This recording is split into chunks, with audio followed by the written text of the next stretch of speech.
Le social-démocrate allemand Martin Schulz a été élu mardi à la tête du Parlement européen à Strasbourg.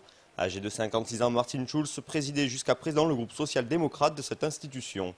Il succède ainsi à Jerzy Buzek, le conservateur polonais, pour un mandat de 2 ans et demi.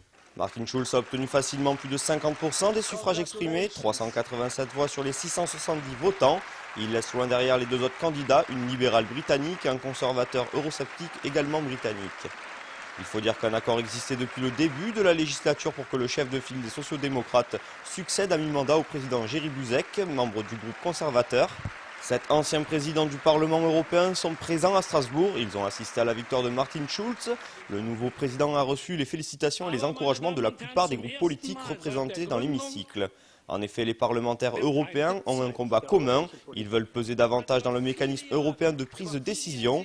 Plus d'une fois, ils ont accusé le Conseil européen, les chefs d'État et de gouvernement des 27, notamment les grandes capitales comme Berlin et Paris, de vouloir diriger à eux seuls l'Union européenne. Dans son discours d'investiture, Martin Schulz a souligné l'indispensable coopération entre les institutions européennes.